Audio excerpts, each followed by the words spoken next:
এখানে তো কোনো গ্রাম দেখছি না, শুধু জঙ্গল। তুমি কোথা থেকে আসছিলে? আমরা কি ভুল পথে চলে এলাম নাকি? জঙ্গলটা যেন শেষই হচ্ছে না কোথাও। আর একটু সামনে গেলেই পাবো। ওই যে, ওটাই আমার বাড়ি। তুমি তো বললে তোমার বাড়ি জঙ্গলের পাশে, তাহলে জঙ্গলের ভিতরে এলো কিভাবে? অনেক বছর আগে আমি বাবা মায়ের সাথে থাকতাম। হঠাৎ তারা এক বিরল রোগে মারা যায়। তারপর থেকে আমি এখানে একা থাকি। তোমাকে কি জঙ্গলের জন্তুরা আক্রমণ করে না? জন্তু জানোয়াররা আক্রমণ করে, হুম, তবে কোনোভাবে বেঁচে আছি। ঠিক আছে, আমি এখন যাই। না না, আপনি এত বড় উপকার করলেন, কিছু না খেয়ে যেতে পারবেন না। এই জঙ্গলে তো খাবারও পাবেন না। আপনি একটু বসুন, আমি ফল নিয়ে আসছি। এই নিন, কমলা লেবু খান। একবার যে এই লেবু খায় সে কখনোই লেবুর স্বাদ ভোলে না। এটি অত্যন্ত সুস্বাদু এবং সতেজ। আশা করি আপনার এটি খুব ভালো লাগবে।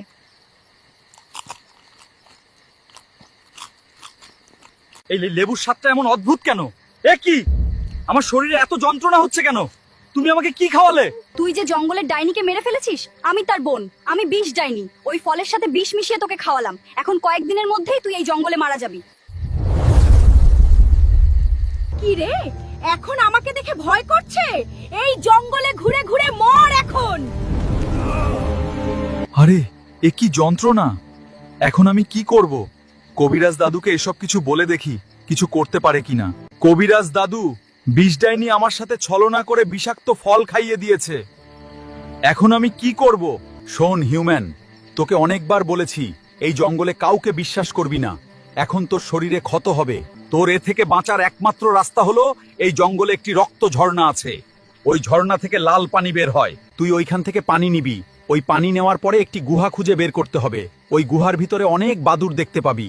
গুহার ভিতরে হাঁটতে থাকবি, গুহার শেষ প্রান্তে গিয়ে একটা লাল ফুল পাবি।